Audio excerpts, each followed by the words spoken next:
오늘 토라 포션 27번째 시간 티즈리아 씨를 뿌린다는 거죠. 우리가 마지막 때 신부가 표시되고 정결케 되며 신랑을 맞을 준비가 되어야 된다는 것입니다. 이게 성경은 레위기 12장 1절에서 13장 59절입니다. 이번 토라 포션은 타즈리아 씨를 뿌리면서 시작을 하고 있습니다. 이것은 생명의 탄생 그리고 정함과 부정함에 대해서 그리고 여인이 임신하여 씨를 뿌리면 이렇게 시작이 됩니다. 그래서 생명과 분리의 신비가 여기 나와 있습니다. 타즈리아에서 타즈리아는 씨를 뿌리다. 이것은 하나님의 나라의 언어죠. 그래서 모든 출생은 하나님의 신성한 의도와 운명을 반영합니다. 천사가 타락한 이유 중에 하나가 천사들은 생명을 창조할 수 없습니다. 우리 인간만이 하나님과 함께 생명을 창조할 수 있는 그래서 우리가 하나님의 형상대로 만들어졌고 천사는 우리가 부리는 그런 영입니다. 그것이 아마 천사들 중에 일부가 하나님께 대항해서 반항해서 루시퍼는 사탄이 되고 또 일부는 악한 영이 된 그런 이유라고 야녹서는 말하고 있습니다.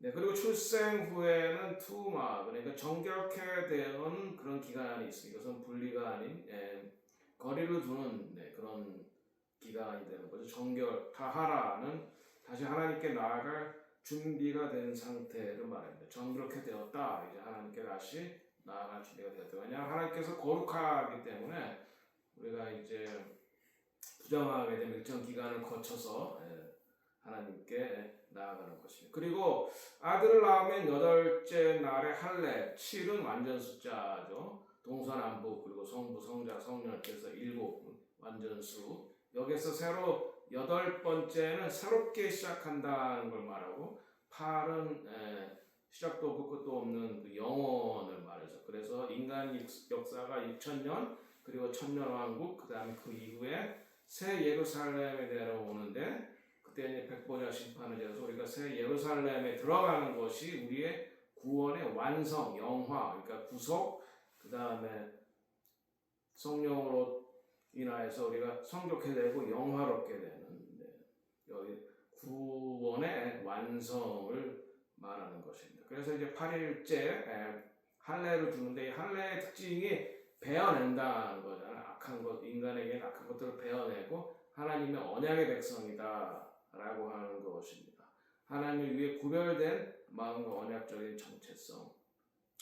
마지막 때 신부에게서 의미는 단순한 우리가 거듭나 예수 그리스도의 보혈로 우리가 구속되는 것을 넘어서서 또 구별된 존재로 거룩한 존재로 신부로 준비되는 것을 말합니다. 그리고 차트라는 단순한 피부병이 아닌 영적 상태의 물리적인 발현이다. 이것이 이제 문둥병이죠.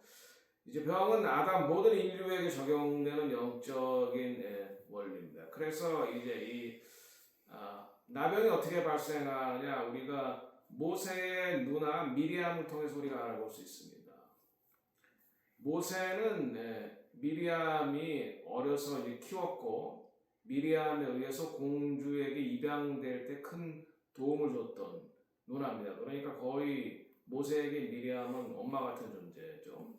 그래서 모세가 이제 구스 여인을 아내로 취하자 이 미리암이 모세에 대해서 모세의 잘못을 지적합니다. 그렇게 틀린 말은 아니지만은 하나님께서는 이 모세의 영적 권위에 도전하는 이 미리암에 대해서 그 죄를 굉장히 심각하게 보시고 미리암에게 문둥병을 발하게 됩니다. 왜 악한 지도자 자기 동생이기도 하지만 이스라엘의 지도자 영적인 지도자에게 함부로 한 것을 하나님은 용서하지 않으시고 하나님에게 직접 도전한 걸로 하시고 미리암에게 문둥병을 주심으로써 이 병의 시작이 어떻게 됐느냐 하는 것을 보여줍니다. 먼저 마음과 생각에 이 악한 영에게 문을 열어줍니다.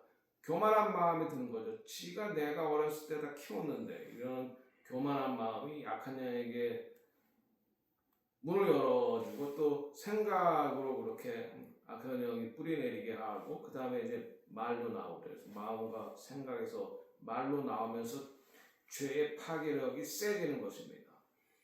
교만이 나오게 되고 또 숨겨진 내면의 그 모세를 업신여기는 마음 그런 것들이 이제 나오게 되는 거죠. 그래서 마음에서 삶으로 또 의복으로 환경으로 집으로 이렇게 죄가 확산되기 때문에 하나님께서 이렇게 문둥병이 걸린 사람을 마을에서부터 가정에서부터 격리시켰던 것입니다. 격리, 분리. 이것은 하나님으로부터 분리됐다는 것 말이에요. 그래서 하나님으로부터 분리되고 가정으로부터 분리되고 공동체로부터 분리돼서 그 죄를 완전히 깨끗해지고 순결해지고 치유될 때까지 하나님께서 분리시키는 것을 우리가 볼 수 있습니다.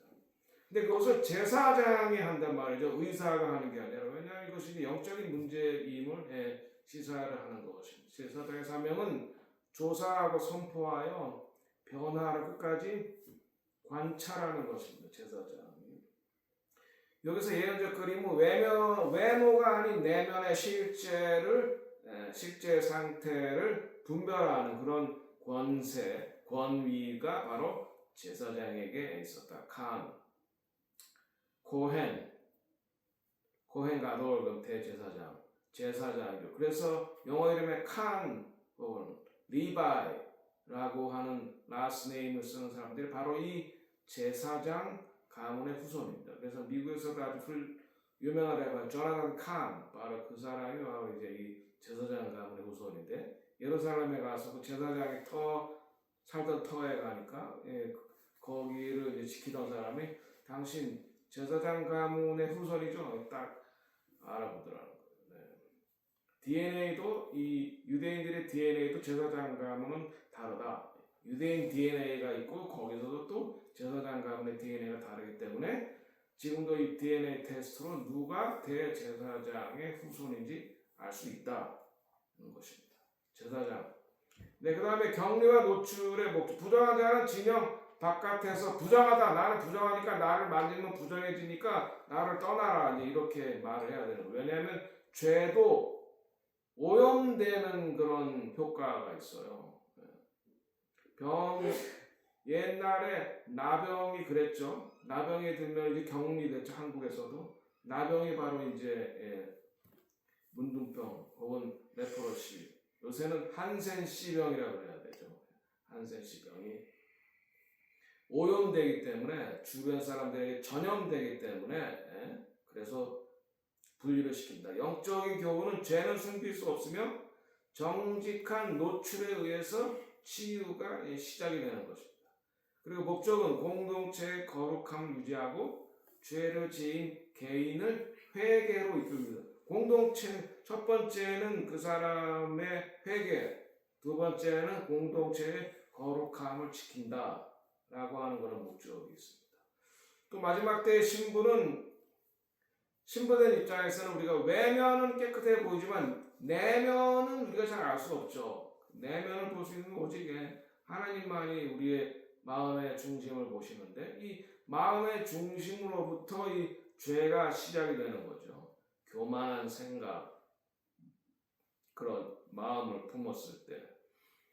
그래서 하나님은 우리의 외적인 모습만이 아닌 마음의 상태를 중요시 여기신다. 모든 교종과 연단은 왕을 위해 준비된 신부, 우리가 왕을 위해 준비된 신부로서 우리 자신을 정결케 해야지 된다. 네, 그래서 이제 위대함과 부서짐의 역설을 볼 수 있는데 이 열왕기하 5장에는 나만 장군이 나와요. 시리아의 장관이었어요. 장군. 그 당시 시리아가 이제 북이스라엘을 멸망시킨 만큼 강력한 왕국이었기 때문에 아마 이스라엘 국방부 장관 정도 된 것 같아요. 근데 나병 환자였어. 그 사람은 외적으로는 성공하고 또 장군이니까 키도 크고 덩치도 컸겠죠. 외적으로는 성공하고 그런 사람이었지만 그 속에는 나병이 있었다. 네. 갑옷으로 가릴 수는 있으나 그 병이 점점 진전되면 이제 얼굴까지 올라오니까 가릴 수가 없는 상태가 될 수도 있겠죠. 우리가 외면적으로는 강해 보이나 내적으로는 구원받아야 될 필요가 있는 우리 사람들을 가리킨다라고 볼 수가 있습니다. 그런데 이 사람에게 이스라엘에서 잡혀온 여종이 있었는데 여종이 이 장군에게 말합니다. 우리 이스라엘에 가면은 엘리야라는 굉장히 유명한 그 선지자가 있는데 그에게 가면은 이 병을 나을 수가 있을 텐데 이런 말을 들었단 말이에요. 그래서 그 여종의 그 말에 귀를 기울입니다.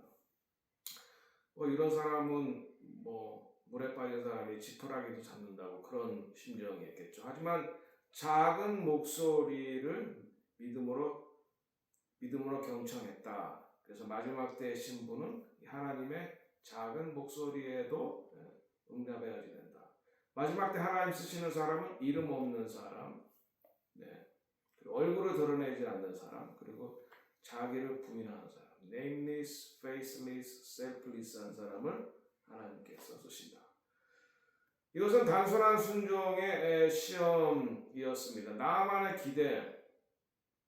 그래서 이제 엘리야를 만나러 갔는데 엘리야가 환영 나와서 공식 환영단을 이끌고 나와서 환영해주고 축복해주고 그리고 치유해주기를 기다렸으나 엘리야가 나와보지도 않고 자기 종인 게하시를 시켜서 요단강 가서 7번 씻어라 이런 말을 한단 말이죠.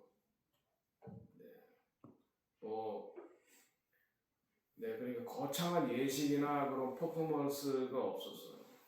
이것에 굉장히 실망하고 그냥 돌아가려고 합니다. 요단강만 강이냐? 네, 그럴 수 있어요. 아스루에는 얼마나 아름다운 강이 많은데 이제 그러자 이 여종이 재차 나만의 고민합니다. 아니 더 힘든 일이라도 치유받으려면 하셔야 될 거 아닙니까? 그런데 요단강 가서 7번 씻으라는 게 뭐 힘든 일입니까? 한번 속면세 치고 한번 가시죠. 그래서 그 여종의 말을 듣고 7번 씻으니 7은 완전 7번 씻으니까 어린아이와 같이 살결이 변화됐다. 치유와 변화는 과장이 아닌 신실한 순종에서 겸손하게 음성을 듣고 순종하는 것. 이게 믿음입니다. 이것이 믿음. 네? 이것이 바로 믿음.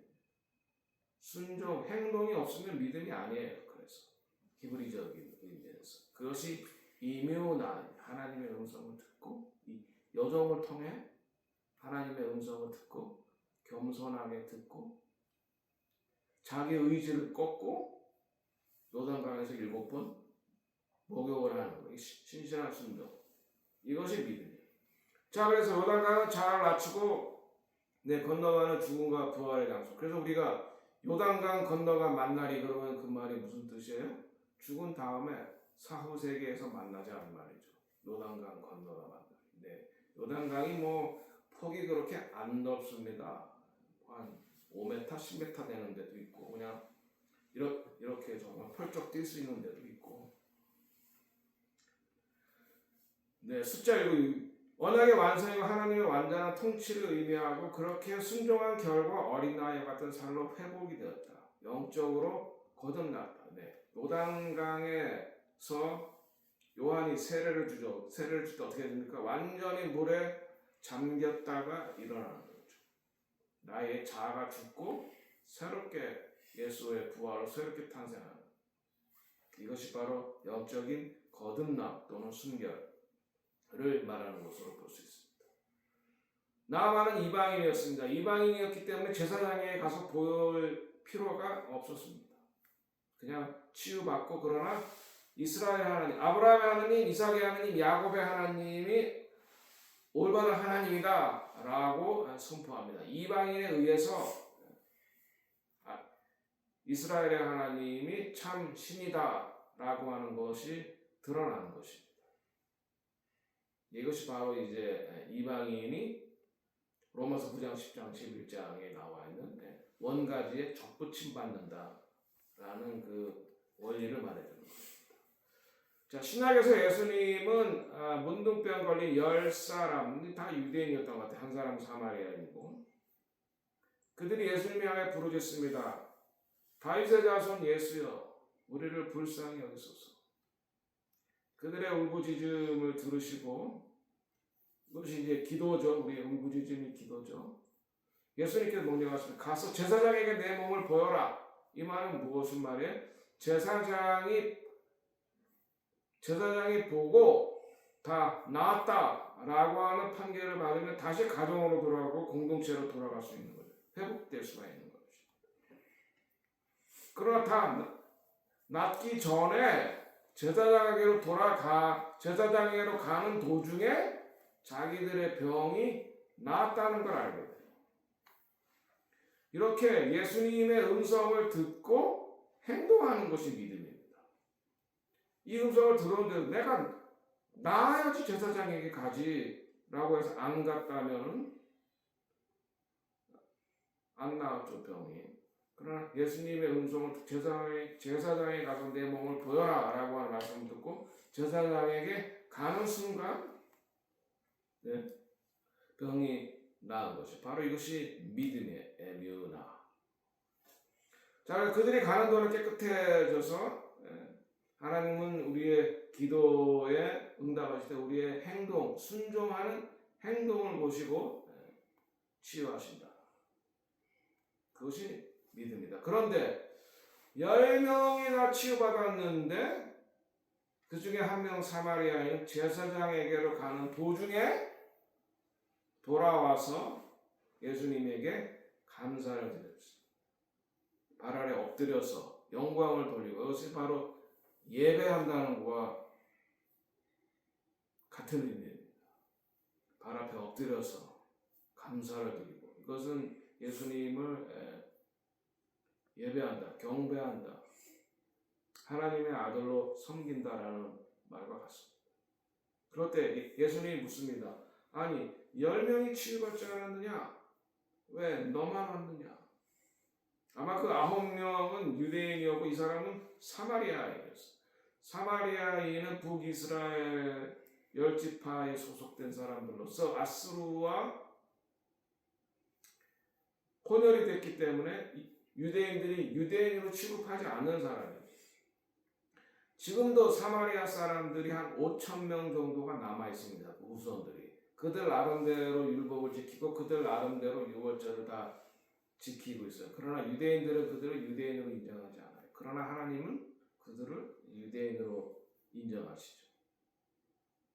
네, 그 사마리아인은 치유받았을 뿐만 아니라 예수님과의 관계가 회복되는, 구원이 시작되는, 관계가 회복됐다. 구속, 예수의 그리스도의 피로 구속받은 것이 구원의 시작이죠.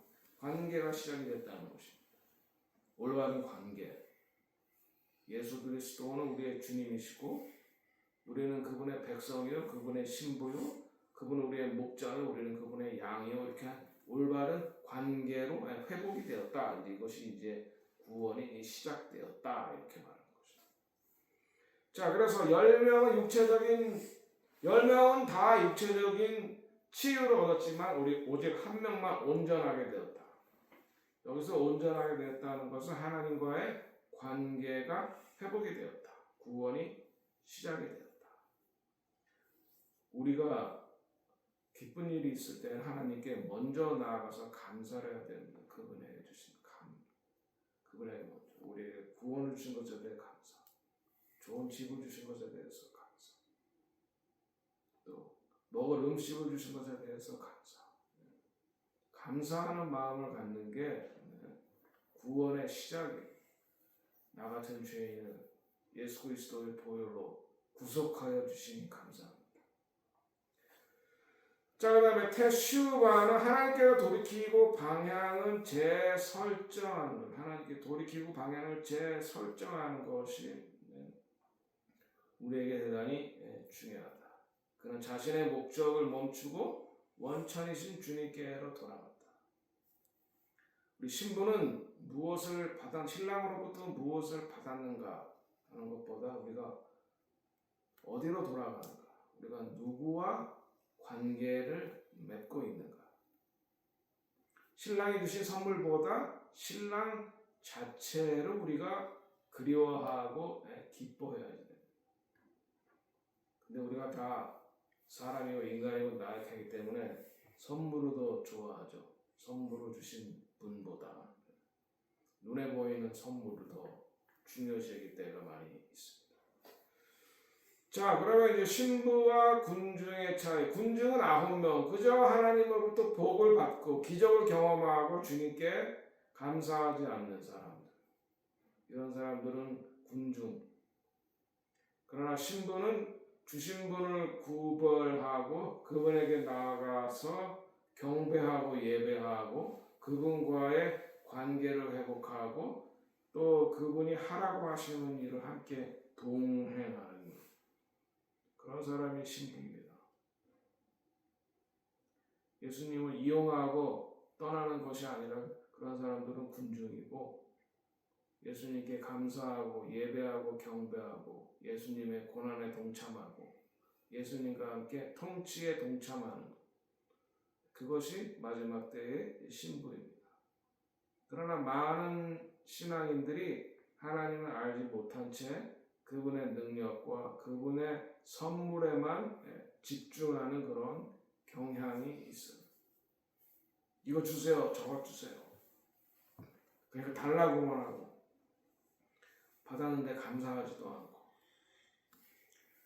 또 받은 것을 하나님이 원하시는 목적대로 사용하지 않고 자기 멋대로 사용하고 이런 사람이 군중이다. 그러나 하나님은 신부를 원하신다. 신부의 정결케 됨의 목적은 무엇이냐? 신랑을 만나는 거죠. 제사장이 검사하는 것은 하나님을 대신해서 평가하는 건데 병이 즉각적으로 완벽해지지 않습니다. 과정이 있어야 돼요. 과정. 프로세스. 격리되고 자기의 죄를 회개하고 그리고 하나님의 방법대로 자기를 다스리고 하면서 이제 치유의 과정으로 들어가는 거죠. 그래서 격리는 버려짐이 아니라 거룩을 위한 연단의 시간이다. 리더십에서 이것을 고립의 기간이라고 합니다. 고립의 기간을 리더들이 경험할 때가 있습니다. 저도 고립의 기간을 경험을 했습니다. 처음엔 힘들고 외롭고 어려웠지만 그러나 그 기간을 통해서 하나님께서 저를 다루시고 저에게 깨달음을 주시고 또 새로운 사역을 하도록 허락하셨습니다. 그래서 고립이 축복이었다. 때로는 고립이 축복입니다. 혹시 이 시간 여러분 내가 사역에 실패했어, 내가 사업에 실패했어, 다 나를 떠났어, 내가 지금 고립되었어 라고 할 때 여러분 그때가 바로 하나님과 더 깊은 릴레이션십을 가질 수 있는 축복의 시간입니다. 그 시간을 잘 하나님과 관계를 회복하고 보내야 다시 회복이 되는 거룩을 위한 연단의 시간이 되는 것입니다. 자, 그래서 마지막 때 신부는 결점이 없어서가 아니라 정결의 과정에 순종하는 사람입니다. 묵종하는 사람. 흠이 전혀 없는 게 신부가 아니에요. 흠이 전혀 없는 신부는 또한 존재할 수가 없습니다. 정결의 과정을 묵묵히 통과하는 그 사람이 신부예요. 점이나 흠이 없는 세마포 옷을 입은 정결한 백성이 되는 것, 자꾸 우리의 겉옷을 빨아야 되는 예수의 보혈을 씻어가지고. 자, 그래서 우리는 신랑과의 연합을 위해 매 순간 점검을 받아야 되는 하나님께로부터.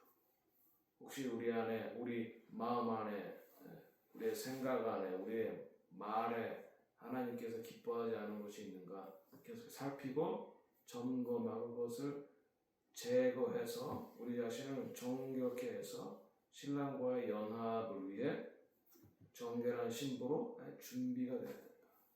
그래서 오늘날의 적용, 우리의 외적인 자국을 우리가 살펴야 됩니다. 말, 행동, 열매를 정직하게 직면하고 라시온하라 악한 말을 버리고 악한 말이 문둥병, 분리를 가져오는 원인이 된다고 했죠. 언어를 파손해야 돼.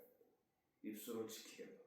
그래서 내 입술에 파수꾼을 세워서 내 입술을 지켜주십시오. 그래서 기적보다 주님 자신을 구하는 돌아오는 자, 정결케 되는 자가 되어야 되겠다. 결론입니다. 자국들을 조사하라. 삶에서 외적으로 무엇이 나타나고 있는가. 당신의 말을 파수하라. 말은 영적 실체를 형성하고 우리가 부패가 아니라 가십이 아니라 진리를 말해야 된다. 정결하게 하면 하나님이 우리를 준비시키는 과정입니다. 혹시 여러분 중에 지금 외롭다든가 고난 중에 있다든가 실패했다든가 그런 분들은 하나님께서 나를 더 정결하게 하시고자 쓰시겠다 하시는구나 라고 하면 됩니다. 그래서 마지막 때에 흩어진 자들을 모으고 부정한 자들이 정결해지고 표시된 자들이 치유돼요. 이건 모라비안 폭포에 대해서 하나님께서 중보자들을 모으시고 예언자들을 모으시고 마지막 때를 위해서 유대인과 이방인의 한세사람 기도의 집을 위해서 모으시는 때 신부는 온전해지고 광채가 나며 구별된 상태로 서 있어야 합니다. 신부는 결점이 없는 것이 아니라 정결하게 하는 과정을 통과하고 있는 자다. 제사장의 검사는 신성한 평가이고 격리는 정렬하는 과정입니다. 신부는 검사받고 정결해지며 준비되어야 된다. 그래야 신랑을 만날 수 있다. 제사장은 판단을 서두르지 않고 기다림의 기간이 있고 재검사를 통해서 신부가 완벽하게 되었는지 판단합니다. 하나님은 과정을 통해 일하시며 즉각적인 완벽함으로 일하십니다. 우리가 이렇게 정결하게 되는 과정 없이 그냥 빨리 한국 사람들은 빨리 하고 싶지 않아요. 그러나 하나님께서 이렇게 정결하게 되는 과정을 통과하게 하신다. 이방인이 나아만 장군은 겸손하게 여정을 통해서 하나님의 음성을 듣고 또 요단강에서 7번 씻으라 하는 말을 또 겸손하게 순종함으로 나아가서 치워야 됩니다. 나아만 장군은 이방인이었기 때문에 제사장에게 보일 필요가 없었죠.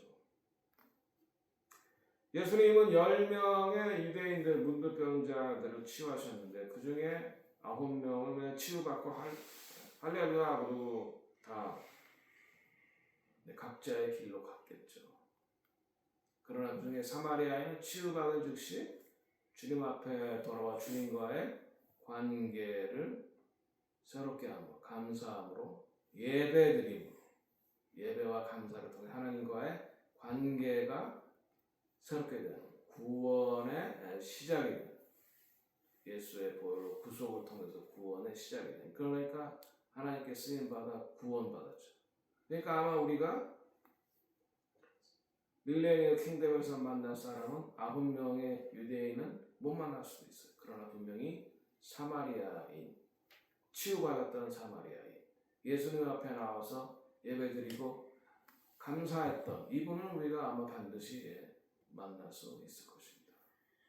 자, 이것이 이번 토라 포션 27장의 마지막 결론인 것입니다.